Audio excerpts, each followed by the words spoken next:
Assalamualaikum warahmatullahi wabarakatuh. Selamat pagi semuanya. Selamat pagi, Pak. Pagi, Pak. Pagi, Pak. Pagi, Pak. Pada pertemuan kali ini, saya akan membawakan mata kuliah yang berjudul Rekayasa Struktur Jalan dan Jembatan Tahan Gempa. Mata kuliah kita ini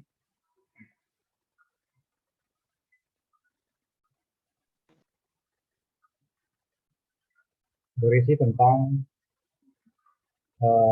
hal-hal ya, struktur lapisan bumi, kemudian juga nanti akan membahas teori lempeng tektonik, mekanisme kejadian gempa, kemudian gelombang gempa, intensitas, serta magnitudo gempa.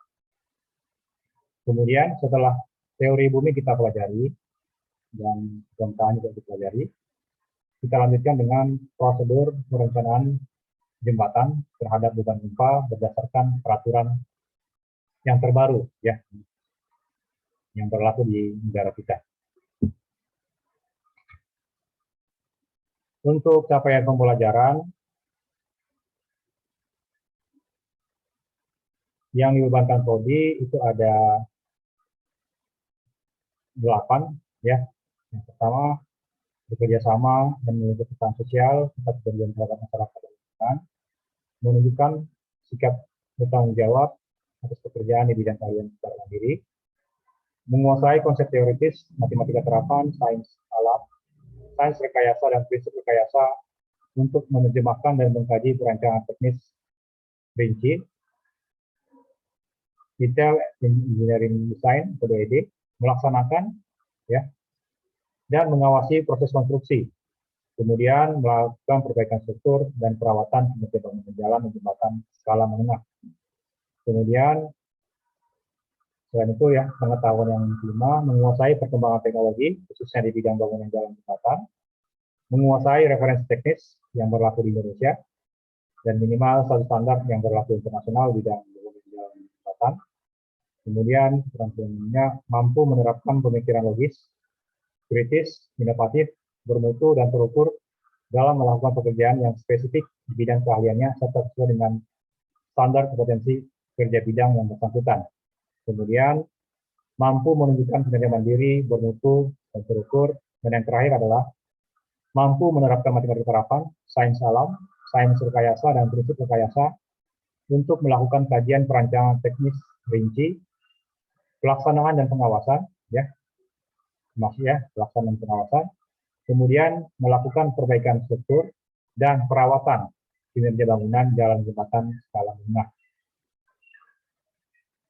Sedangkan capaian pembelajaran mata kuliah kita ini ada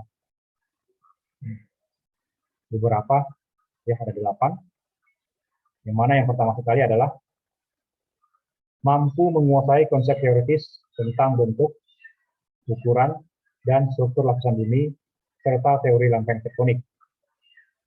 Ya ini kemampuan dasar ya, sebelum nanti kita membahas tentang bagaimana mekanisme gempa. Jadi sudah harus menguasai dulu konsep teoritisnya. Kemudian yang kedua adalah mampu menguasai konsep teoritis tentang jenis dan mekanisme kejadian gempa dan patahan ya atau fault serta kerusakan akibat kejadian gempa. Ya, diharapkan kalian bisa menjelaskan nanti bagaimana kejadian gempa, kemudian patahan ya atau fault, kemudian kerusakan-kerusakan apa saja yang terjadi akibat dari kejadian gempa, terutama terhadap struktur jembatan. Gitu ya. Kemudian CPNK yang ketiga adalah mengetahui dan mampu menghitung besaran dari jenis-jenis gelombang energi gempa. Gempa itu sebenarnya pelepasan ini ya, bahasa awamnya ya, pelepasan energi secara tiba-tiba. Ya, jadi energi dilepaskan, kemudian energi inilah yang merambat ya, memeramatan tanah menjadi berbagai jenis gelombang. Ya, ada yang namanya gelombang badan, nanti kita pelajari di kajian gelombang gempa ya.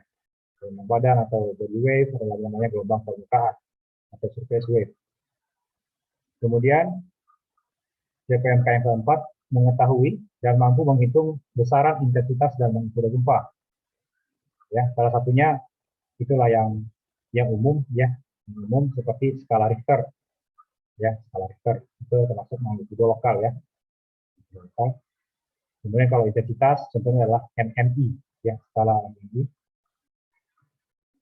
Kemudian lanjut mampu menguasai dan mengidentifikasi jenis-jenis kegagalan struktur jembatan akibat gempa dan mampu menerapkan untuk perbaikan struktur jembatan. Nah, ya, jadi kalian sudah bisa nanti diharapkan membedakan ya mana kegagalan, mana kerusakan ringan, kemudian mana kategori sedang, ya, dan mana kategori rusak berat, sehingga harus dilakukan perobohan terlebih dahulu sebelum dilakukan bangun ulang, begitu ya. Kemudian CPMK yang ke-6 mampu menghitung dan menganalisis struktur jembatan terhadap beban gempa sesuai referensi teknik yang berlaku di Indonesia. Ya, ya saat ini referensi teknik yang terbaru yang berlaku di negara kita itu adalah SNI 2833 2016.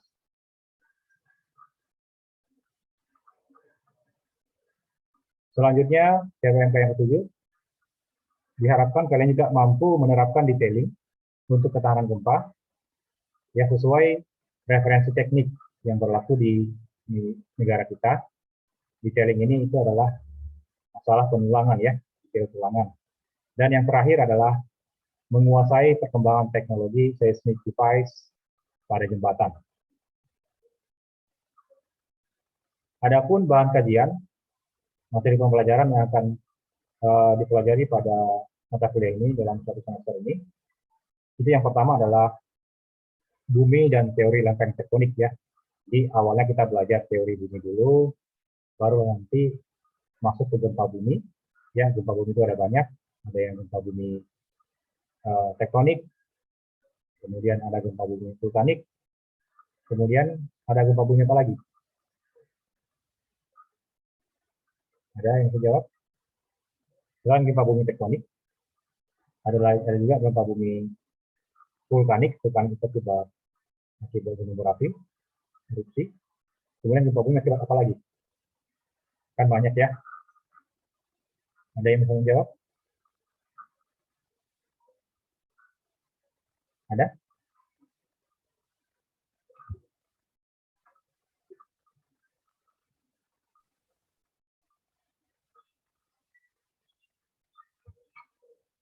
Salah satunya itu adalah gempa bumi akibat longsoran ya, sebenarnya banyak ya.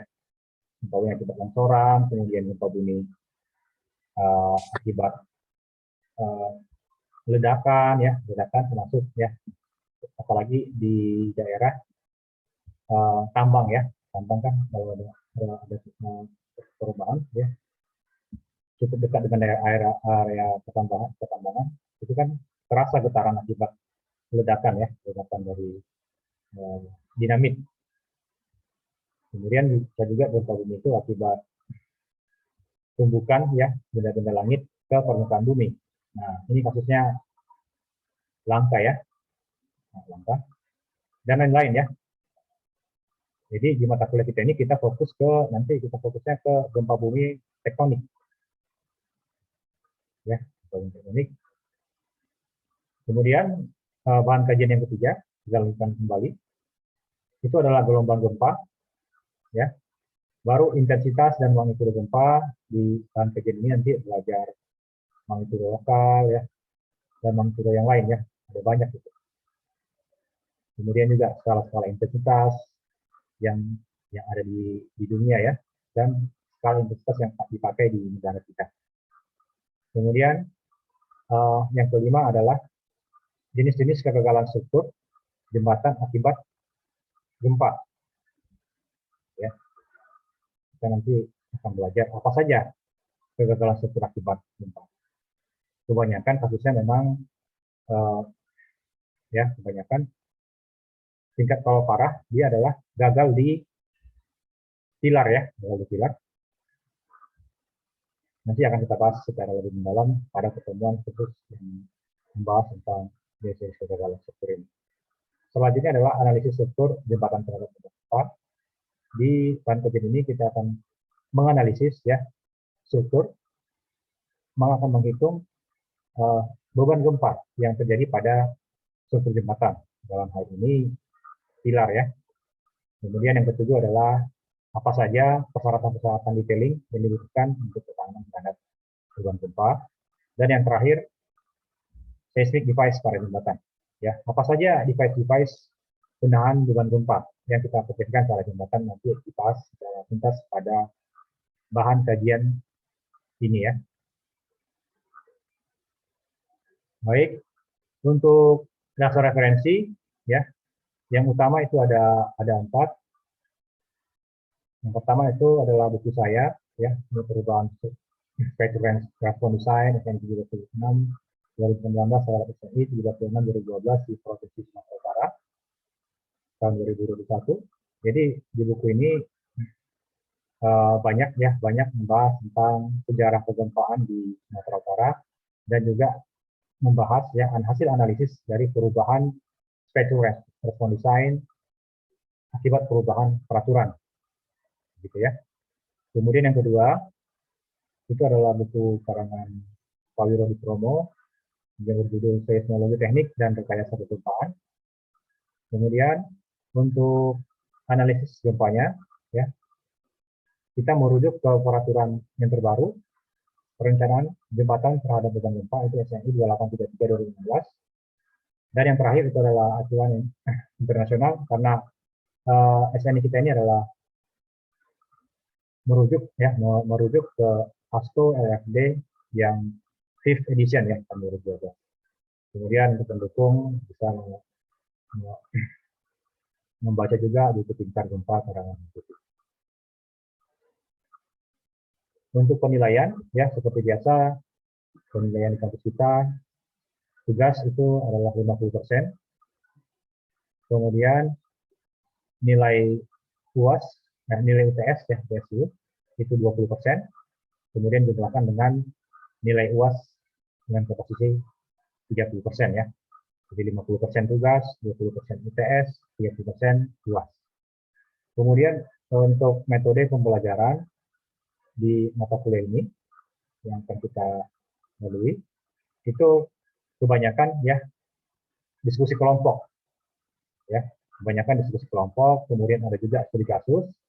Jadi nanti saya berikan sebuah kasus ya untuk dibacakan secara bersama-sama ya atau dibacakan secara mandiri gitu ya. Di mana metode pembelajaran ini berbeda tiap pertemuan. Tentunya untuk pertemuan pertama yang sekarang itu adalah diskusi kelompok ya, kelompok. Kemudian untuk kriteria dan bentuk penilaian itu ada berbagai macam. Salah satunya adalah tanya jawab saat sesi perkuliahan seperti ini. Kemudian bisa juga dengan penugasan ya, tulisan makalah. Kemudian indikator penilaiannya itu adalah berupa ketepatan ya, ketepatan tentang menjelaskan apa yang ditugaskan dan ya ketepatan dalam hasil analisis.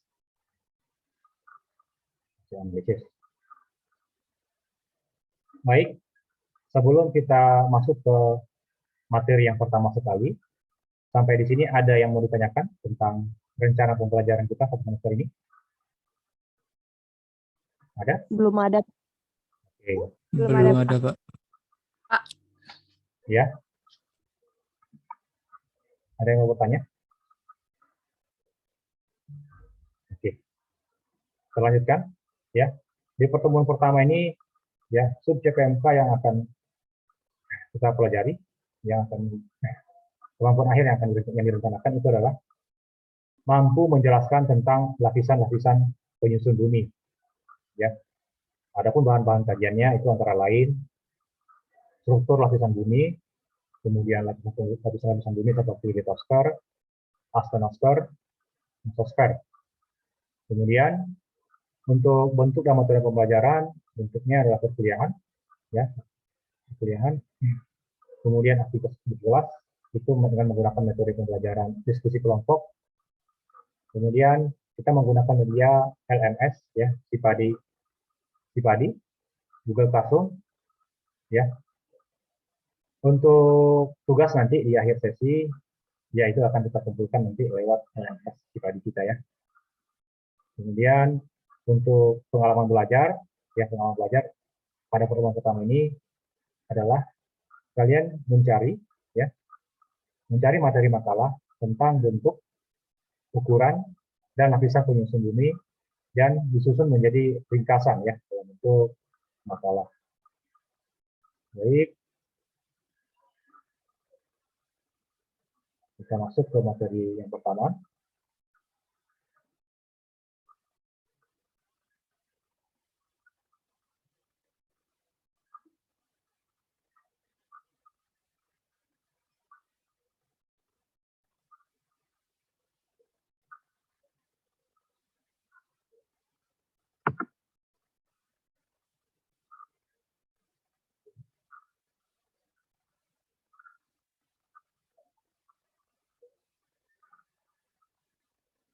Materi yang pertama itu adalah bentuk, ya, bentuk, ukuran, dan struktur dalam bumi.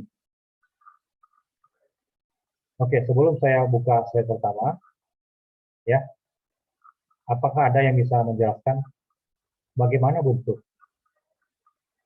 Ya, bentuk dan nggak usah dulu ukuran, ya, karena ukuran kan sudah membahas tentang angka-angka, ya. Untuk bentuk saja, bentuk dan struktur dalam bumi, apa ada yang sudah tahu? Karena kan sebenarnya ini sudah pernah dibahas di tingkat, ya, tingkat lebih dari bawah. Bentuk bumi apa? Bulat, Pak. Bulat, ya. Semua sudah sepakat untuk bumi bulat, ya. Iya, Pak. Oke. Iya, Pak. Jadi bentuk bumi itu bulat, ya, karena kita semua sudah sepakat. Karena nanti inilah yang akan menjelaskan, ya, bagaimana mekanisme kejadian gempa, ya. Kemudian struktur dalam bumi, ada yang tahu apa saja?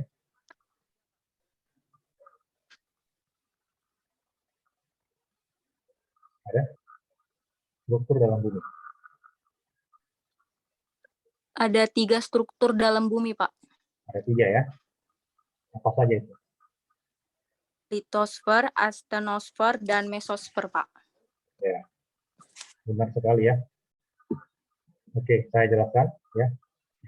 Jadi yang pertama adalah bentuk bumi itu bulat, ya itu sudah harus disepakati di awal, karena nanti teori-teori yang kita pelajari itu dalihnya ke sini, ya, ke bumi bulat, ya. Kemudian terdiri dari beberapa lapisan, ya, dengan jari-jari khatulistiwa itu 6.328 km, kemudian jari-jari kutub 6.356 km, dan, ya, lebih dari 70% permukaan bumi diliputi oleh lautan. Kalau dulu masih ingat, ya, mungkin di pelajaran seperti geografi, masih ingat dulu sekian di tahun yang lalu, awalnya itu daratan satu benua besar, gitu, ya. Seiring waktu, ya, seiring waktu tahun, karena adanya pergerakan lempeng, terjadilah, ya, seperti peta bumi yang sekarang, gitu, ya.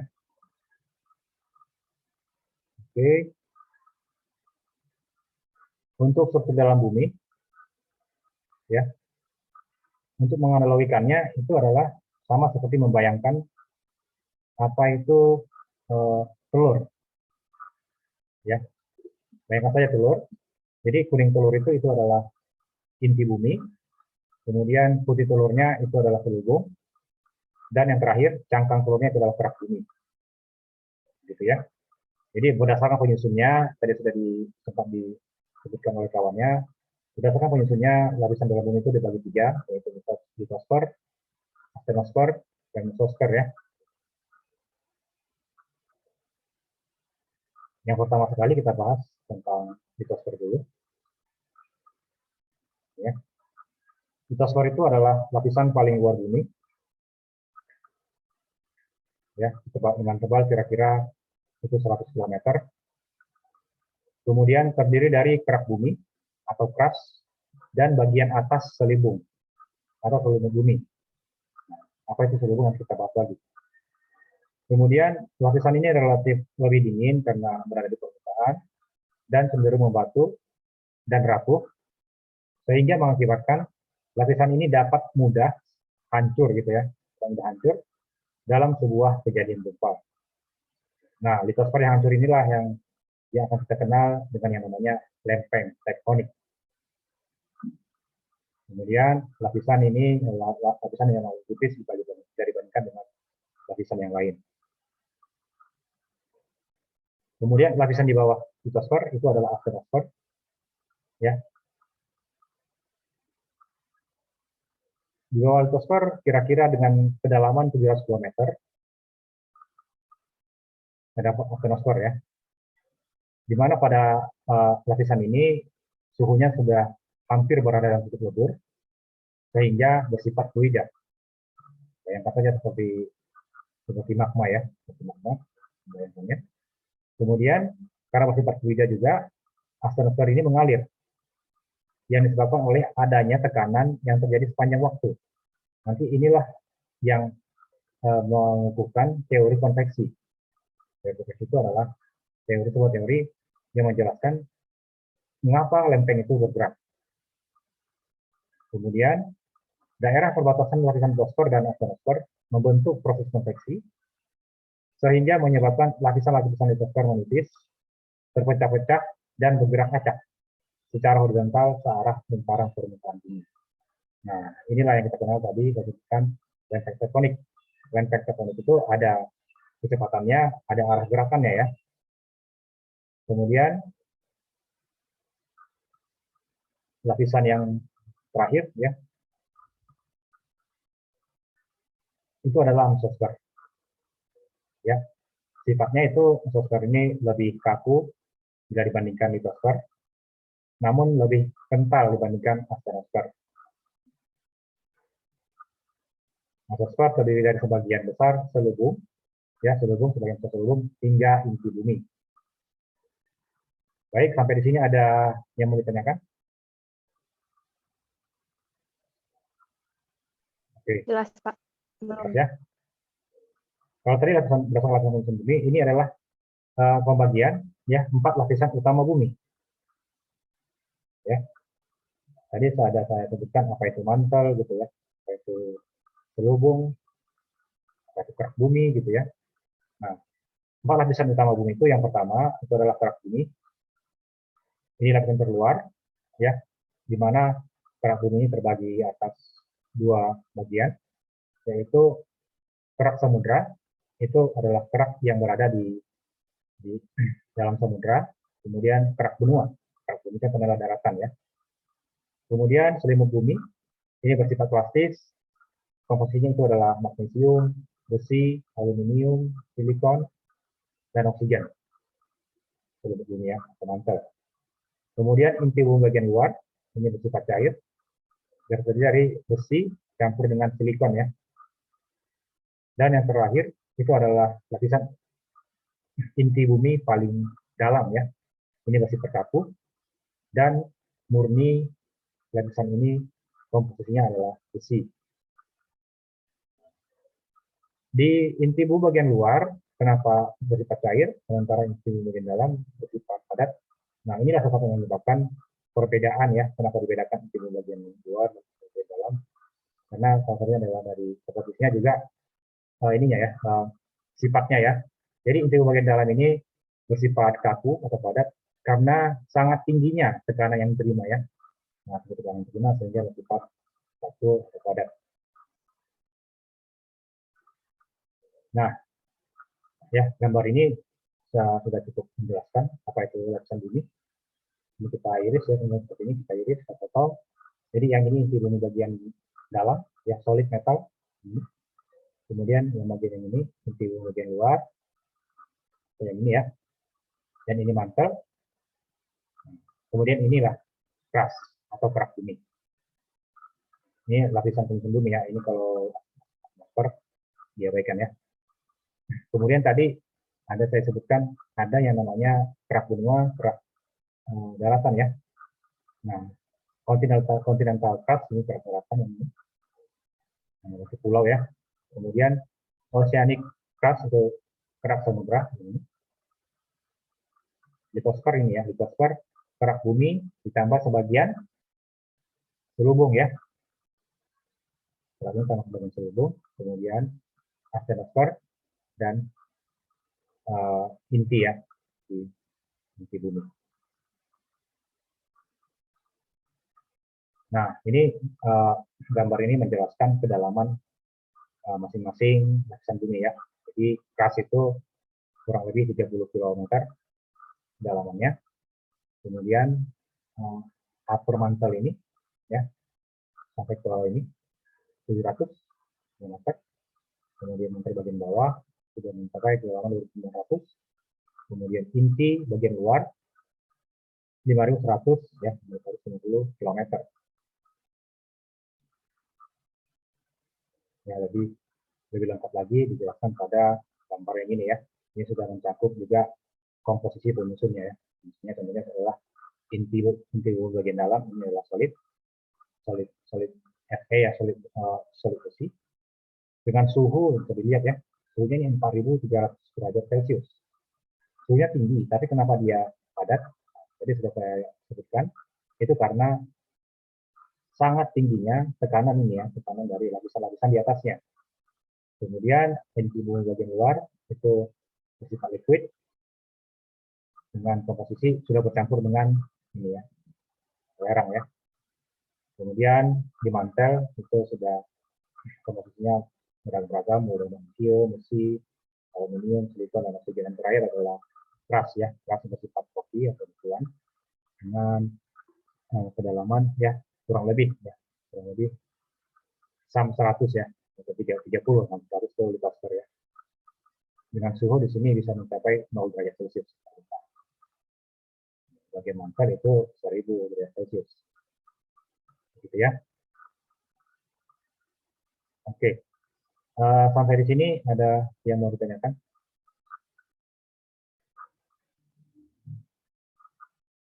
Ada?